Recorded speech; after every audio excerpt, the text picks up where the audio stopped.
Been a while since we've had any outsiders, the innkeeper says, beckoning the party inside. It turns out this inn is simply a place where the poor, lost souls trapped in the bewildering wood may recover. You may stay as long as you like, free of charge.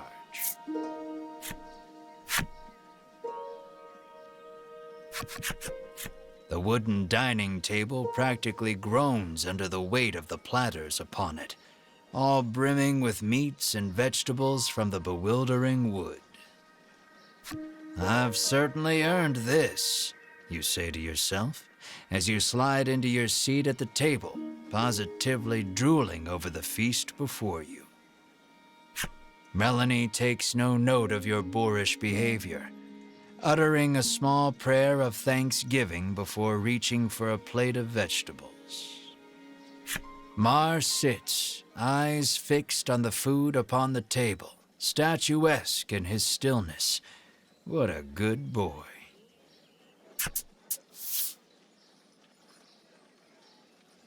Mar clears the entire table in a matter of seconds, even emptying the water barrel in a single gulp.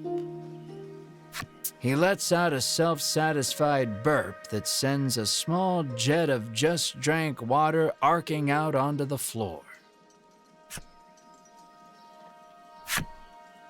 The sun sinks low, and the day draws to a close.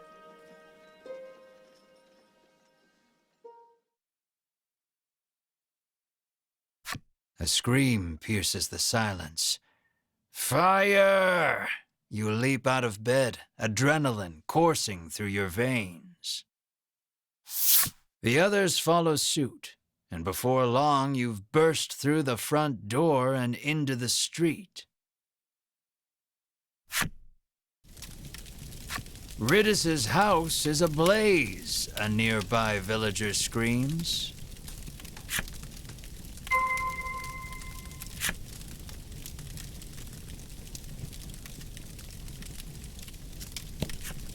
My mother is still inside, Riddis shrieks, darting past you to fetch water from the well south of the village.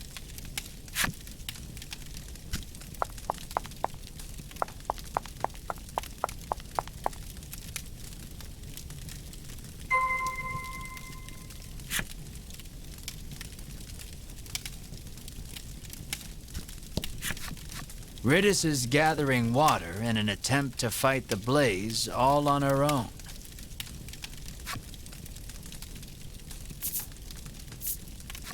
You toss a nearby bucket into the well and haul it up by the rope. Rather, you attempt to, but thanks to Mar robbing you of a meal, your strength fails you.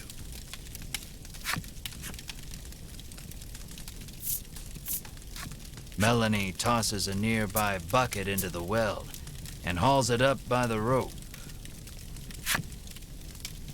But she hasn't the strength to raise a full bucket out of the well. She releases the rope and examines her raw, reddened hands.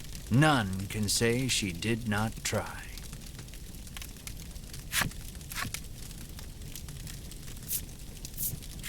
Mar's eyes light up. He scrambles over the edge of the well and sucks the well dry in an instant.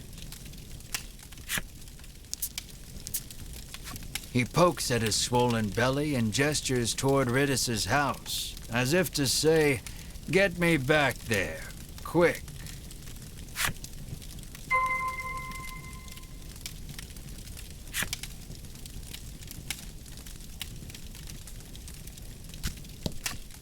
Quickly, put it out.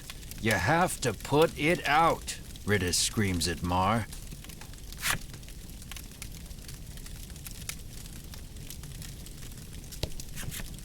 Mar douses the house with the water he sucked up from the well.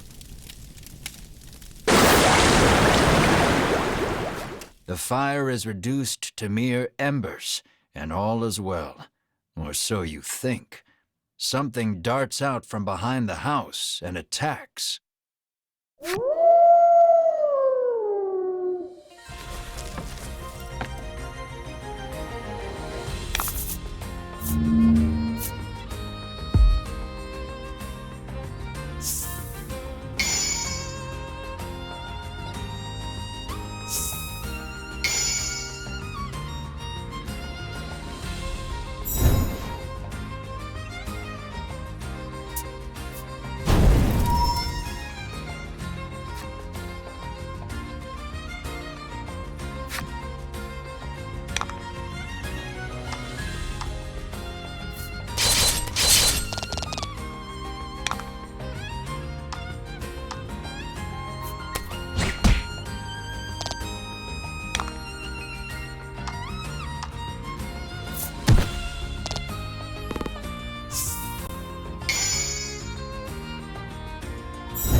Fortune favors the bold.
That was lucky.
The fiery beast dispatched, you return to putting out the last of the blaze with Mars' help.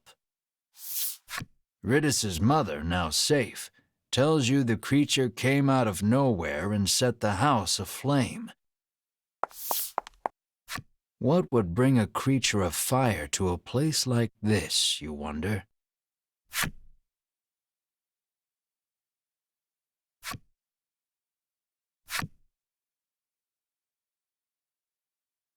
Light breaks on a new day, and the commotion of the fire feels but a nightmare. You lead your party to Ridus's house to ask for safe passage out of the bewildering wood.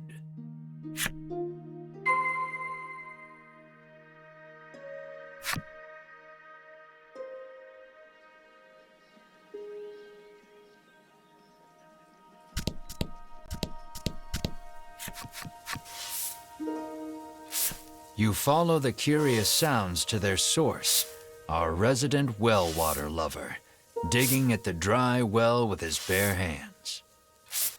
He digs and digs, but no water is forthcoming. What's worse, he has injured his hand in the process. Melanie beseeches you to help the poor man. But well digging was forbidden by our ancestors long ago. You've heard the legends, you protest. How is that the best lie you can come up with? She snaps back, appalled. The man turns towards you both, oblivious to the squabble playing out before him. Do you have any salve that might ease my pain, he asks.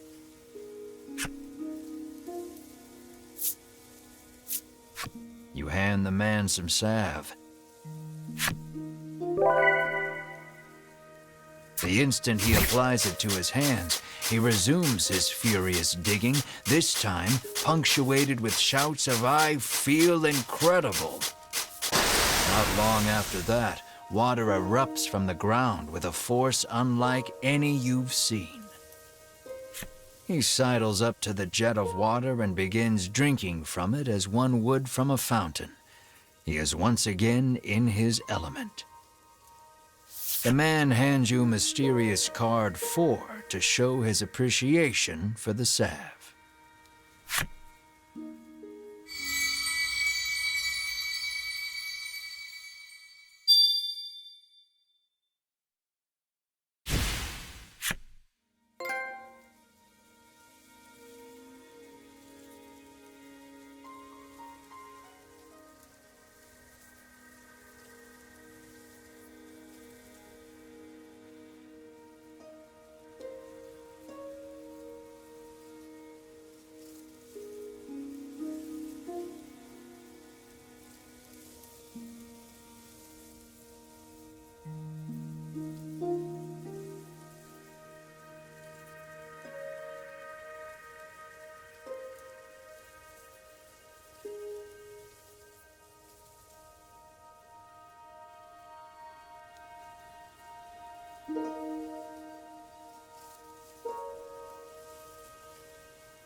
Though spared from complete collapse, Rittis's home has been thoroughly scorched.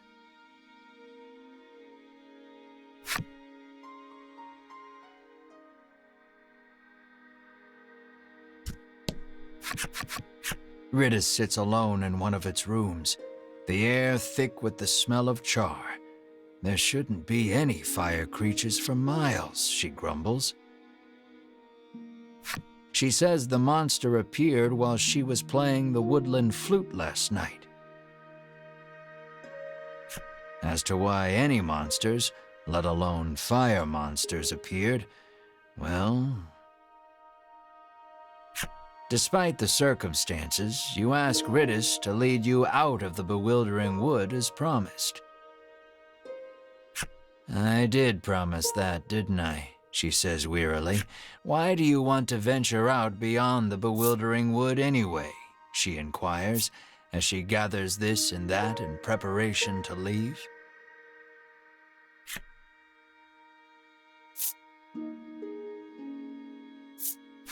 We are in search of the dragon, you say valiantly, adding, the reward will be significant should we defeat him. Honesty is the best policy. Sounds like a real risky way to make a living, she replies flatly, feigning interest. A group of Ivory Order people came through here just the other day, she explains. You connect the dots with malice. Those three, you seethe. At last, Riddis is ready to depart for the edge of the bewildering wood.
This road takes you to the east side of the bewildering wood, but you'd be hard-pressed to find your way without a woodlander's help, the guard warns.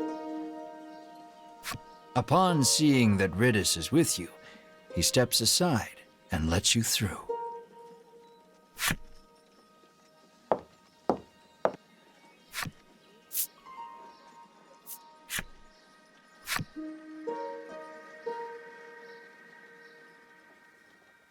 The eastern portion of the woods certainly does not want for thick, soupy fog.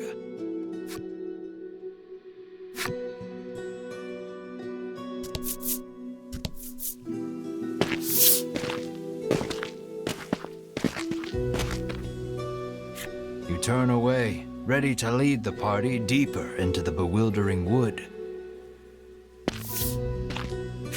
Wait just a moment, you lot, calls the voice of an older man from somewhere behind you. Riddis appears to be familiar with him. She calls him Mr. O. Here you are, young lady, he says, handing her a slip of paper.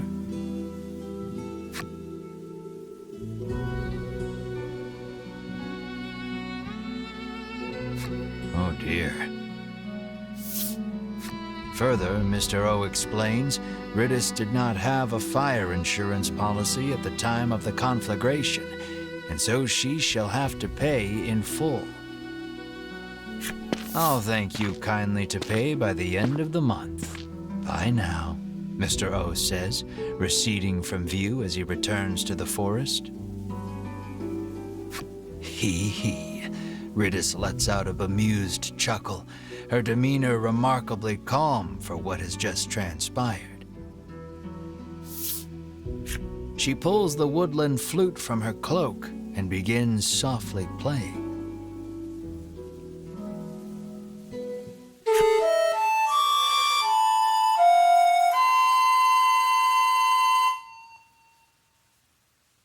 Riddis's ear-splitting performance, shall we say, draws monsters out from behind the trees.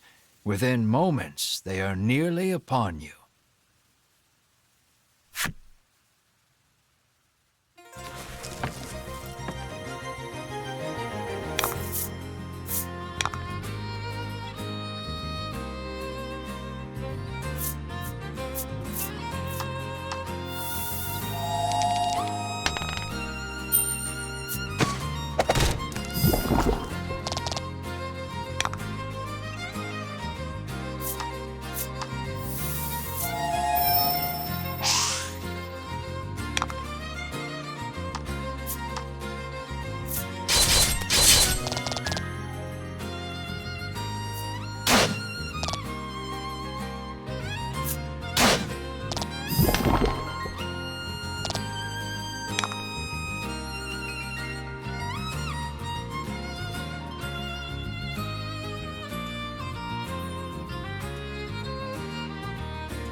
That's odd. I must have made a mistake, Riddis says, burying her face in her old book once more.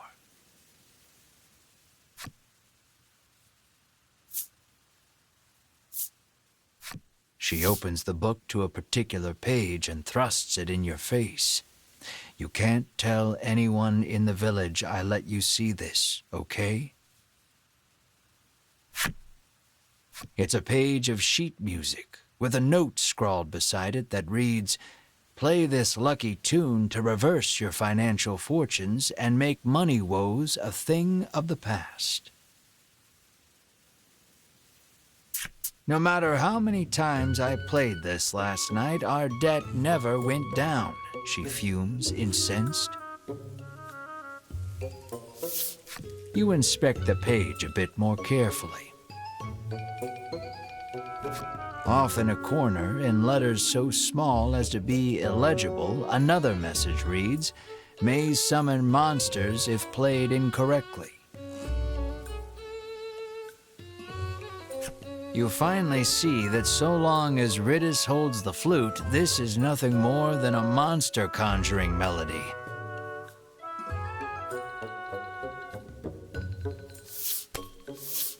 You snatch the woodland flute from her hands. You have lost your flute-playing privileges, you inform her. But I'll never escape from this mountain of debt without it, she cries, clearly still believing in the melody of fortune.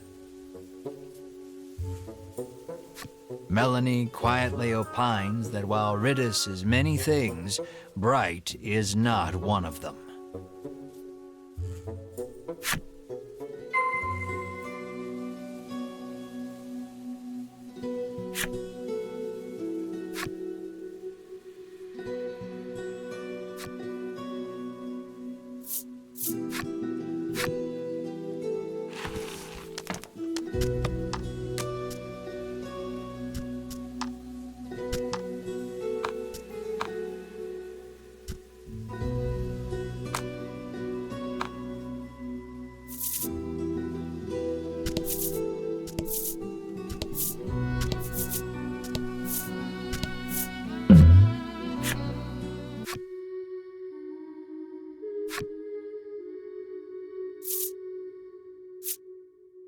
As you listen closely, you are struck by a sudden dizzy spell.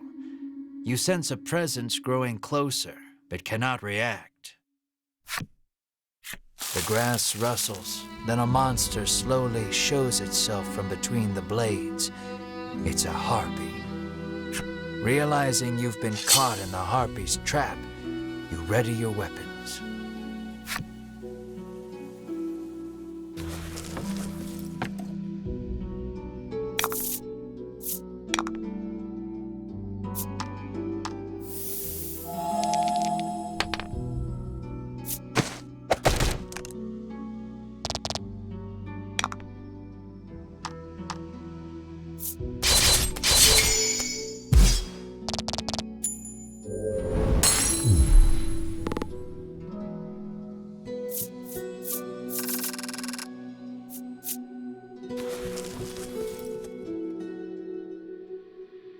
For some time after that, you find yourself trembling at the mere sound of a bird's tweet.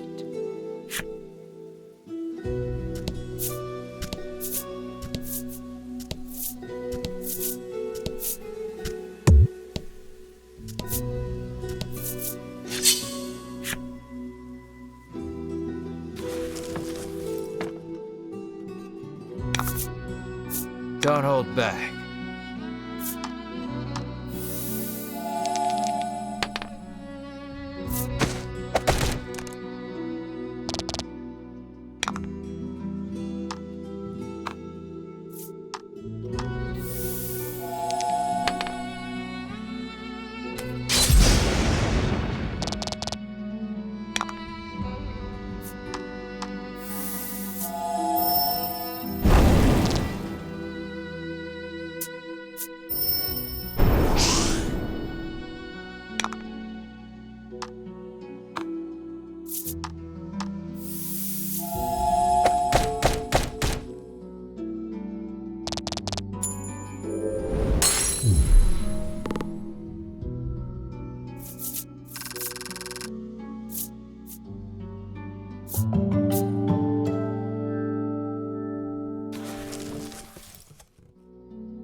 Here, Ritis chirps, pushing overgrown boughs and shrubs aside. As she does, a hidden path out of the bewildering wood comes into view.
Congrats.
You take a peek inside the grass and immediately find the owner of the voice.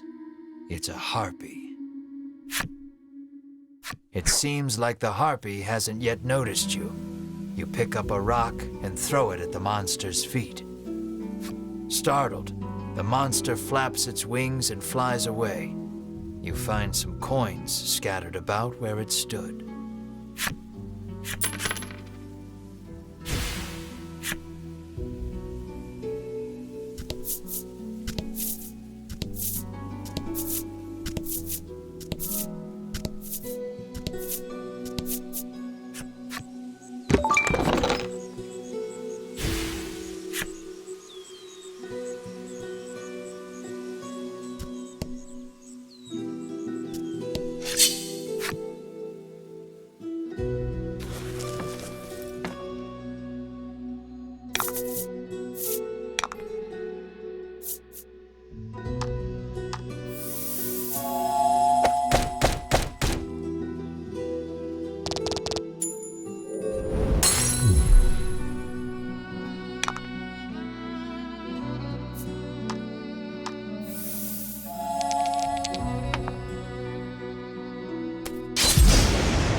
At last, you are free of the bewildering wood. Praise the power of the woodlanders, you squeal in admiration of Riddis. She giggles bashfully. You've certainly kept your promise, you say. Thank you for showing us the way. I was hoping I could join you on your quest to defeat the dragon, Riddis suddenly blurts out.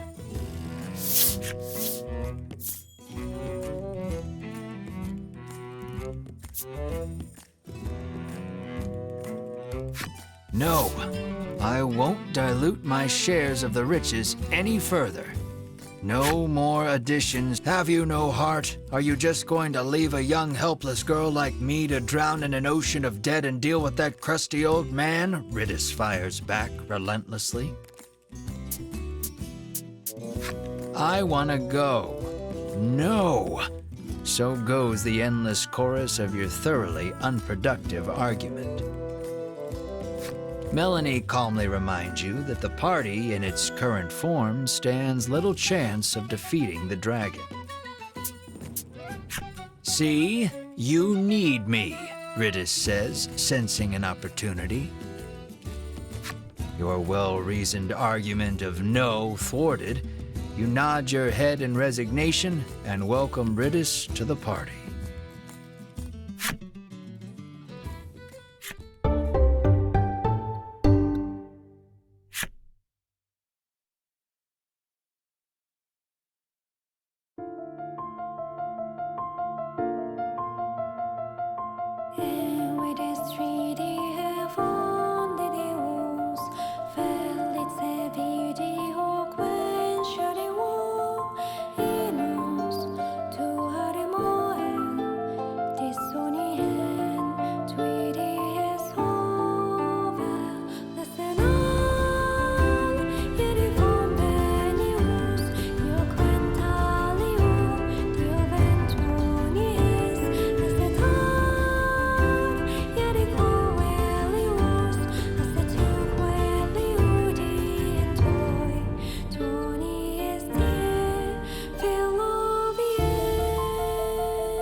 Looks like your adventure ends here.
Don't hold back.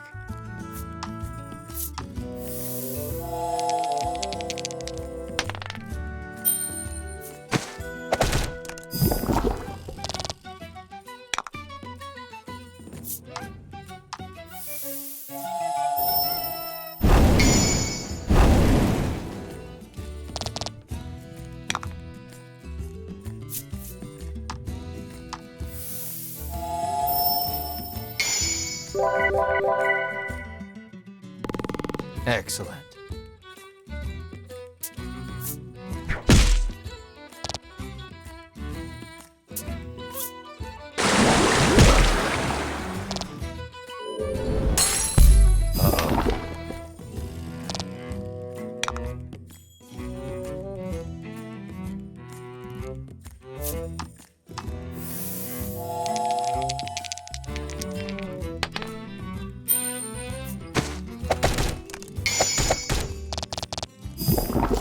That was lucky.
That was lucky.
Let's head to Unionville first, shall we?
You see something approaching from up ahead.